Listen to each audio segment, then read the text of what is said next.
안녕하세요. 오늘은 벤자민 프랭클린 이제 13번째 이야기를 나눠보도록 하겠습니다. 오늘 내용은 벤자민 프랭클린의 그 인생 이야기라기보다는 이 사람이 이제 바라고 있는 소망을 이뤄가는 과정, 그러니까 이제 내면에 어떤 소망이 있었는데요. 이게 어떤 거였냐? 도덕적으로 완전한 사람이 되고 싶어 했습니다. 벤자민 프랭클린의 젊었을 때부터의 바람이에요.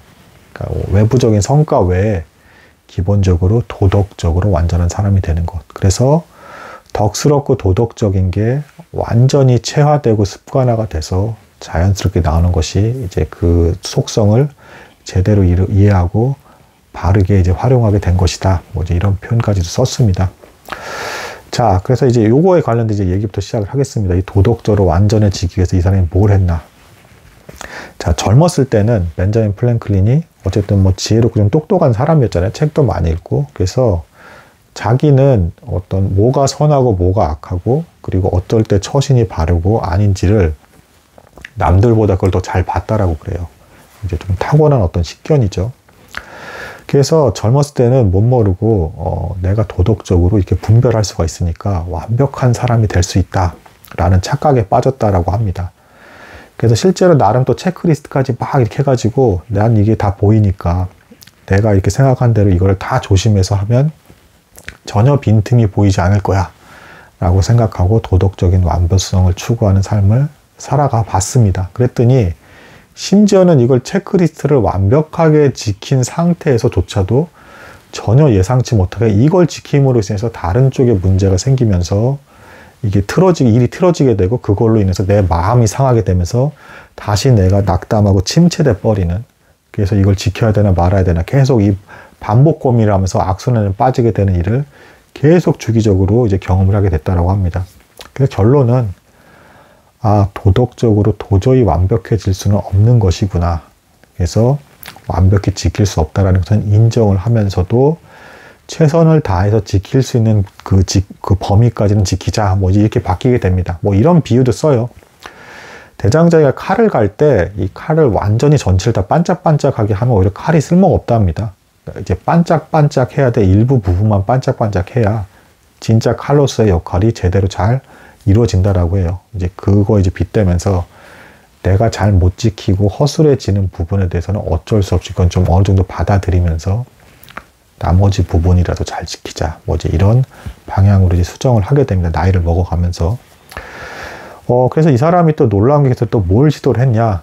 읽은 책이 굉장히 많은 사람인데 그 수많은 책에 나오는 이제 덕목들, 정직, 겸손, 사랑, 그 다음 기타 이제 신뢰, 이런 것들을 책에서 다 뽑아내서 각 상황별로의 내용을 다 정리해 봤다라고 합니다. 그리고 이거를 추려서 이제 13가지 덕목을 이제 남긴 거예요. 그리고 이 13가지 덕목을 어떻게 했냐. 가장 지키기 쉬운 것을 1번, 가장 지키기 어려운 걸 13번에 놓고 1번이 이제 절제예요. 그러니까 이 사람은 절제를 잘하는 겁니다. 그러니까 2번이 침묵, 이런 식으로 쭉 내려가다가 이제 12번이 정욕인가 이렇고 13번 질서 이렇게 합니다. 이 질서라는 게 이 사람이 하도 다방면에 일을 하는 게 많다 보니까 이제 모든 게 다 이미 정리정돈을 잘하는 사람이었어요. 근데도 더 깔끔하게 정확히 다 이제 하는 영역이 많다 보니까 이걸 다 처리하기 위해서 더 질서 있게 하려고 했는데 그게 성에 차지 않았던 겁니다. 그래서 질서 있게 하는 게 난 제일 어렵다. 사실 이게 좀 자기가 하는 일이 많으니까 사실은 질서 있게 하기가 어려웠던 거예요. 사실은. 근데 그것조차도 이렇게 어쨌든 이렇게 욕심을 내면서 열심히 이렇게 살아갔던 사람이다. 그래서 13가지 덕목을 또 어떻게 했냐. 리스트 표를 만들고요.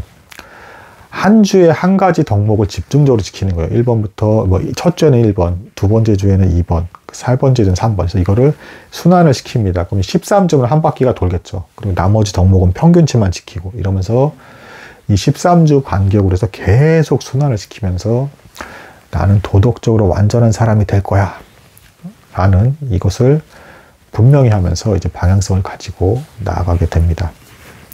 그럼에도 불구하고 근데 이제 결론은 이제 그 얘기를 해요. 이제 뭐냐면 자기가 제일 지키기 어려웠던 것은 결론적으로는 교만한 마음을 쫓는 것이었다. 이 얘기를 해요. 실제로 벤자민 프랭클린이 이렇게 애를 쓰고 토론을 할 때도 지식인 클럽도 만들었다고 했죠. 정토 클럽이라고 해가지고 할 때도 조심스러운 화법을 쓰면서 이렇게 조심하려고 했는데도 이제 뭐 몇몇 이제 퀘이커 교도들이라든가 아주 깊은 신앙생활을 하는 사람들 있잖아요. 이 사람들 앞에서 이 사람들에게 이제 당신은 교만한 사람이다라는 얘기를 들었다라고 합니다. 그래서 벤자민 프랭클린이 침착하게 아니 왜 제가 교만합니까? 라고 해서 얘기를 들어보니까 그때 자기도 모르게 토론을 나누고 이야기를 나눈 중에 자기가 우월감에 도취돼서 함부로 이제 말을 했던 것들이 이제 그런 내용들을 이제 듣게 됐다라고 합니다. 그러면서 아 내가 여전히 교만하구나라는 것을 인정할 수밖에 없었고 더 조심하면서 살아갔다라고 합니다. 벤자민 프랭클린이 뭐 이미 젊었을 때부터 그 점은 인정을 했어요. 신기하게도 어쨌든 굉장히 깊은 수준의 신앙생활을 하는 사람들은 큰 잘못이나 죄에 빠지지 않고 잘 견디면서 살아가더라. 더 겸손한 모습들이 보여지더라. 이 얘기를 했는데 이게 이제 조금 어떻게 보면은 이제 정통 기독교인들 입장에서는 조금 아쉬워 보이는 부분일 수도 있어요. 그러니까 벤자민 프랭클린의 이 도덕적인 어떤 삶을 추구했던 이유는 하나님을 온전히 믿어서라기보다는 이제 살아보니까 죄를 저지르면 반드시 거기에 대한 부작용과 이제 악한 영향 때문에 나쁜 결과를 맺더라. 그리고 악에서 멀어지고 선을 행할수록 후유증이 적고 이제 좋은 결과를 맺더라는 어떤 결과론적이고 공익적인 유익적인 입장에서의 어떤 접근이 강합니다. 그렇다고 뭐 하나님을 부정하고 뭐 하나님은 영원하신 분이다. 뭐 영혼도 이제 불멸하다. 천국과 지옥이 있다. 이런 것까지 부인한 건 아니에요. 그리고 실제로 기도도 했습니다. 지혜를 달라고. 이 도덕을 제대로 다 지키려면 지혜가 필요합니다라고 하나님께 기도한 사람이기도 합니다. 하지만 좀 더 순수하게 하나님 자체를 예배하고 사랑하고 그리고 이제 좀 교리적인 측면에서 어떤 구별이 가는 내용에 있어서는 좀 의심을 품었던 사람입니다. 그러다 보니까 이 사람이 오히려 의외로 이제 신앙적으로 깊은 수준인 사람에게 이제 이렇게까지 열심히 사람들이 지적을 받은 부분은 뭐냐면 제가 보기에는 뭐 이런 겁니다. 지식적인 측면이나 어떤 인간의 탁월성의 문제가 아니라 신앙적으로 깊은 사람일수록 사심이 적어지고 욕심이 이제 적어지면서 이웃에 대해서 뭔가 권면하고 좋은 말을 할 때도 내 불쾌감이라든가 내 유익을 위해서 말하는 게 아니라 마음을 비우면서 최대한 말하기 때문에 정말 상대를 위해서 이제 말하는 것들이 강해지기 시작합니다. 그런 방향으로서. 그럼 이제 그런 순수한 어떤 마음에서 나오는 어떤 권면을 듣게 되면 상대방도 이제 그걸 거절하기 이제 어렵게 되는 것이죠.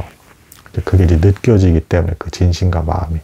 그러니까 이제 하나님에 대한 순수한 사랑으로 이웃을 사랑하게 됐을 때 나오는 어떤 그런 경지라는 것입니다. 근데 이제 벤자민 프랭클린 이제 그 부분에 있어서만큼은 조금은 이제 하나님을 의심한 부분도 일부 있었다. 교리적인 것들이나 순수한 하나님에 대한 아름다움에 대한 반하는 것이나 감동하는 것 이런 것에서는 조금은 의심한 부분이 있어서 약간 좀 이제 그런 한계성이 있었던 것 같다라고 이제 보여집니다. 그래서 이 사람이 이 그 벤자민 프랭클린이 자서전 외에 덕의 기술이라는 유명한 책을 썼어요. 근데 이 덕의 기술도 사실은 어떤 종교적인 어떤 구원을 말하는 게 아니라 이제 악을 행하면 이런 불이익이 있고 선을 행하면 이런 유익이 있더라. 뭐 이제 이런 말을 하는 것입니다.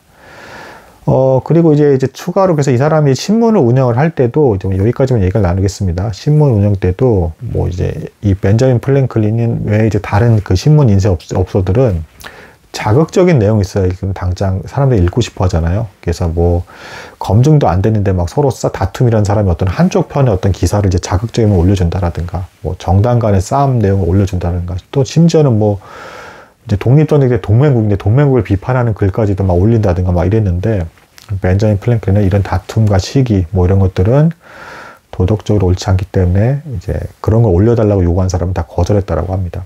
그리고 뭐 다툼과 관련된 기사에 있어서 이게 정확하게 다 팩트로서 검증된 내용이 아니다라고 한다 그러면 좋은 내용일 수가 없기 때문에 그리고 한쪽 편만 편향적으로 어떤 이렇게 들어주게 되고 소문이 돌기 때문에 거절했다라고 합니다. 그래서 처음에는 이제 판매 부수가 형편없고 이제 그랬는데 나중에 시간이 지나니까 오히려 사람들이 아 여기 신문사는 좀 더 객관적이고 더 덕스러운 내용이 많이 실리더라라고 하면서 나중에는 오히려 인정을 받더랍니다.